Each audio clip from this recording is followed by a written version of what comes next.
Welcome to Left Back in the Changing Room. Hey! Hello listeners, we're back. Back in home soil, and it's great to see your lovely face. Look who's back. Back again. Guess who's back? Guess who's back? Guess who's back? From the holidays. From the holidays, from It's Christmas. such a lovely holiday. Oh, you had a great Christmas, listeners. I am joined today by Ricky Pellegrini. Hey! Just lost his job. Pellegrini. He's just lost his job, We're yeah. going to have a new Twitter poll for that one Polls there. are open. Polls are open. We've got some great suggestions. Keep them Hopefully coming in, we'll fans. get some votes this time. Yeah. Otherwise he's forever just Ricky.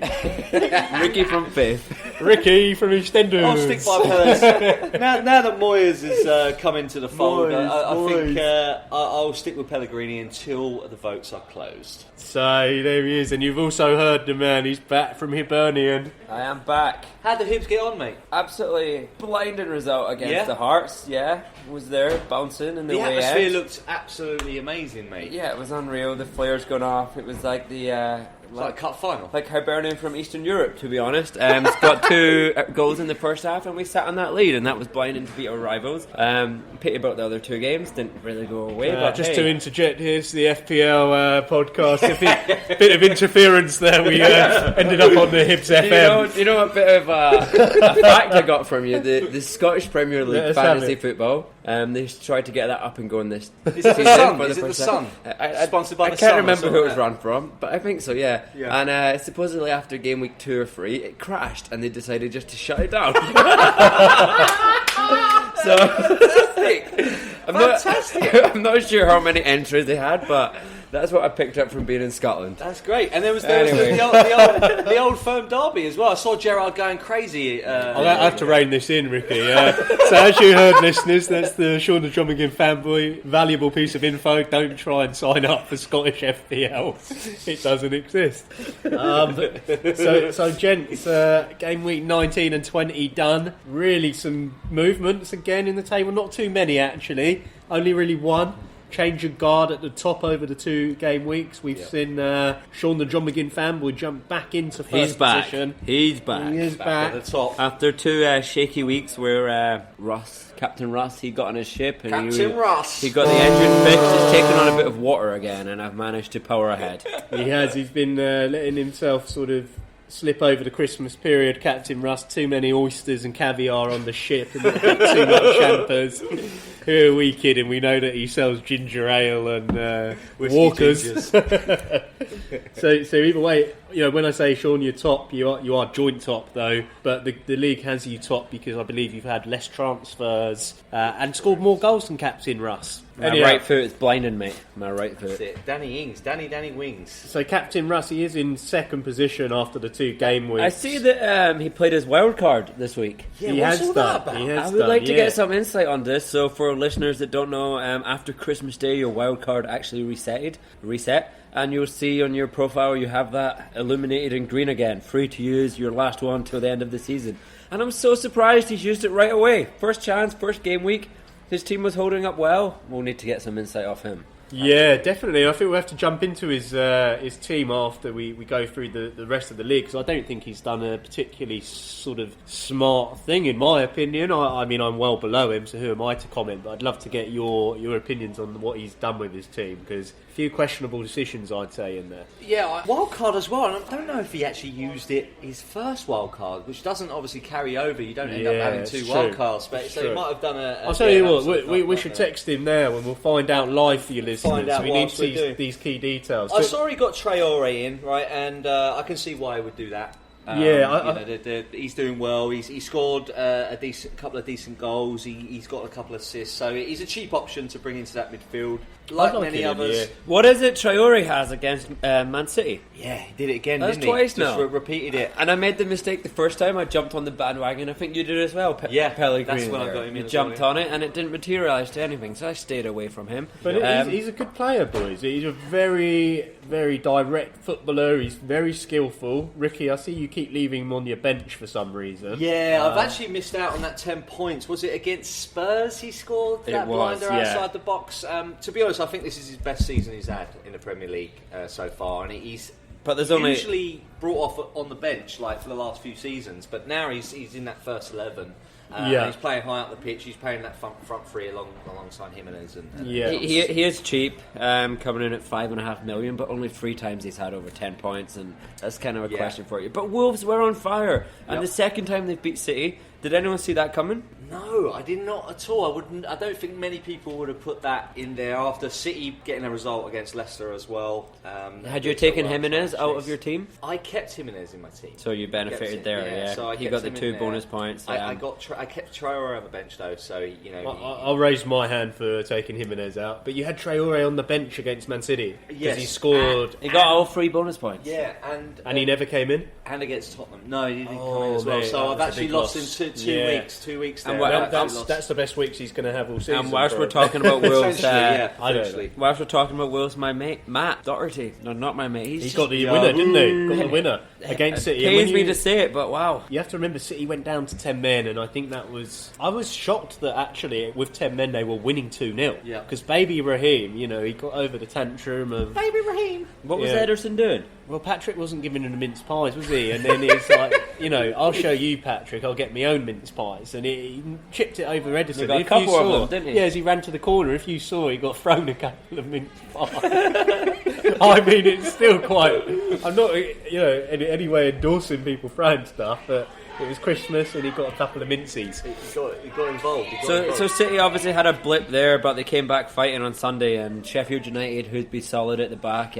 City got stuck in a boat, and our good friend Kevin, he did it again, right? Goal and an assist for De Bruyne. Mr. De Bruyne, and he's had what a fantastic run. He's 14 points against Sheffield United, 5 points against Wolves, 4 points, and then 19 points, which, the big hit of the season against Arsenal 3 weeks ago. So that's when I brought him into my team before that game. It was perfect timing. It's paid off for me so far. And that's when I removed him from my team. And if you heard last week's episode, though, the Christmas cracker, I actually recommended putting him as your captain in the Sheffield United game. Had I have had him, I would be doing really well. And that's why Jimmy Quinn's in 6th. I'm in 6th, mate. I'm in 6th. Come on, let me run through the rest of the league before you lads rub it in. So in 3rd position, we have got the main man, who needs a new name. It's Ricky Pellegrini. He's been on some charge. He's now 13 charging points. Up the league. Ricky from 5th only 4 weeks ago is now in 3rd, only 13 behind top. Show us how tight it is at the top. What's happened, Ricky? We've not heard from you for a few weeks. Where's it come from? Ironically, it was since I was coined the name Ricky from 5th. I've started to be a bit more consistent. Got him angry. Talking about De Bruyne, that was kind of kick-starting. I had 70 points that week, then 50, 67, and now 66. So it is about consistency, right? And it's about choosing the right captains, which I haven't done very well so far. I've got to say, though, mate, looking at your team, it's pretty tasty as well. You need to take us through this lineup now. I see you've brought in Aubameyang and Willian. I got rid of Abraham. I was really keeping on hold of Abraham because at the beginning of the season he was the form player, right? And I thought it was only a matter of time until he starts scoring. And of course I take him out and he scores, but Aubameyang did get more points than him. And I had a few million in the bank because since I had Son, he obviously got sent off, so I had a little bit of cash to spare. And I thought that was a big move for you, Aubameyang, and it's paid off. 7 points and 9 points. You know what? Last 2 games. This is always going to be decent return. Yeah, especially this season, especially around this time of year, is when a new manager comes into the fray. Is Arteta going to get Arsenal playing week in, week out now? And bring them back up the table. And I think they lost their first, haven't they, to Chelsea? Lost their first home game to Chelsea. Yeah. Essentially, is he going to turn things around? I think if he does, then Aubameyang will be the guy who pays off. So I'm taking a bit of a gamble on there because Arsenal haven't been at their best this season. Probably it is actually their worst season of years that they've had in terms of losses. But aside from that, Willian, I brought him in when Son got sent off, and I think Willian is really starting to come into his own for Chelsea as well. I saw that little sneaky one. We were all here chatting, and Ricky Pellegrini was off in the beach of Southend in Essex having a bit of refresh and relaxation, and he sneaks in Willian. No one spoke about that. 2 goals from Willian a few weeks back. He's back. a fairly cheap option, but then when you look at the top midfielders, seems to play weekly. Yeah, he plays weekly. Lampard seems to like him. He takes penalties as well, which is fair to note. Mate, that's a bit of a weird one for me. Is he Chelsea's penalty taker? Again, there's only been 3 times this season he's had over 10 points at 7.7 million. Correct. How cheap is he? Chelsea are hot and cold, and To be honest, I'm really annoyed I still haven't transferred out Mason Mount, although he got the assist on Sunday there, which I was happy about. But it's just like, what happened to them against Southampton? They just don't turn up at home. You expect them to go and do well, following on from their good result at White Hart Lane, or the new White Hart Lane there. But, it's just, and it seems to be at home. Look, if you look at their last 4 home games, they've got beat 1-0 by West Ham. They beat Villa 2-1. They got beat 1-0 by Bournemouth, and they got beat 2-0 from Southampton. Yeah, at Stamford Bridge, you're right. They seem to be struggling a little bit, and it's their away form. And Abraham, actually, a lot of his goals have all come away from home as well. Yeah. He doesn't seem to perform. The one thing I feel is that he doesn't get a lot of service at the moment. He's not really getting a lot. Against Southampton, he got nothing. Yep. Southampton knew how to do it, and they absolutely... I hear he doesn't like cucumbers. When he's at home and he gets given cucumber sandwiches at half time, he's like, he needs to go on the road when they give you a nice pie, a steak pie, steak and gravy, then he comes out and does it. Yeah. Cup of bob roll. Yeah, Chelsea are inconsistent. I think this is the thing. Going back a few weeks, we talk about Pulisic, right? And Pulisic, a lot of people were quick to get him in the team. He's a great player, but then he's competing now with that front three of Willian, Abraham and Mount. So it's interesting whether I will keep him. Again, it's really just a cheap option that I've got there to free up funds for Aubameyang. So that's kind of my team. And of course, we have to talk about Alexander-Arnold because he is probably the sole reason I'm back up there in amongst it. Let's say I'm about 20 odd points behind the top 2. 13, I believe. 13 good. points. And that was good. A solid 66 from you this week, and 67 the week before. That's that's strong. Two decent scores over this festive period where people have been lacking a bit. Right? Consistency is everything, and long may it continue. And I think Alexander-Arnold, to your point, we've got to talk about him because we have to talk about him. You either had him or you didn't, and I think he made a lot of people's fantasy weekend. Made a lot of people's Christmas, right? Yeah, absolutely. He's the third most transferred in player for this game week, and I'm not surprised. I think I'm kicking myself for having Robertson and not Arnold. And you guys at the top, you didn't have him, but Ricky did, and he's made a lot of ground. 24 points on Boxing Day. One thing I've got to call out though, he got 3 assists and 1 goal. One of the assists, he kicked the ball, hit someone in the hand, and he gets an assist for that. Now, come on, I'm not having that. Yeah, it's it's the rules. It's the rule of the game, isn't it? But okay, but Sean the John McGinn fanboy said to me earlier, Harry Kane won a penalty against Norwich and took the penalty against Norwich. He didn't get an assist. He didn't get an assist for himself. I see what you're saying. That's an interesting point. He's inconsistent from the you should get the assist. If you create a penalty, you should get the assist. Yeah, but my first reaction was, if you create it and score it, you should get an assist. But then, does that go to every move that you do?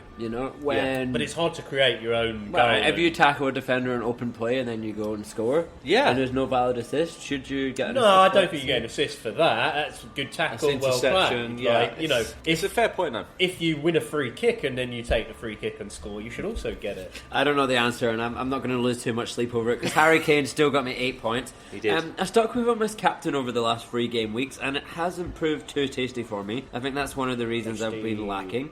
He did get 8 and 8 the last 2 weeks. Beavis was there, mate. Beavis from a mile. Yeah, but he got 2 before then. Tally for the season. Yeah, that's good. I've got 2 more for you, Coffee. Where's my... I don't want to know what Butthead did to him that night. So Harry Kane not too bad, but still, it's not up there with the likes of the 24 points that Trent Alexander-Arnold's getting. Just 8. So I'll take it, and I'm reluctant to take him out of my team, but... Milivojevic as well. Have you got Alex Abraham? I don't know. Who are you reluctant to take from your team then? Kane. I don't know whether to keep him or dump him. Yeah. Because he's expensive. Especially with... We'll come into the second half, but especially with Aguero back, right? Yes. And we've seen that classic link-up at City. I know we just talked about the game, but De Bruyne to Aguero. Yeah. And that's the move that they've been missing. I do think with Kane, though, it's an interesting one. Let's look at the games next week and we'll chat about it second half as to whether we have him. But back to the league then. So Ricky, you're up to 3rd. NVD, he's had a great couple of game weeks for him. I said to you last time on the Christmas Cracker that he was down in 5th and I solely owned 4th. I've had a shocker. NVD's gone up to 4th. He's done fairly well. We'll get his thoughts later. He's going to give us some notes. But he's definitely going heavy on Salah. I've noticed. He did say that in the poddy, the last couple of weeks. Yeah, he's backing Salah. Salah looks back to his best. He's preferred he does, him over right, the but Mane. the thing I've got here with that is he does prefer him over Mane, which you're about to say, but I don't see that Liverpool have one player that is well better than the rest. Yes. And I mean, that's really terrible English, but it's performing I know what you're at saying. a level that is well above everyone else, because It's the whole Mane's still doing... The reason they're top, right, is because they're good. So I don't think it matters if you have one or the other. I think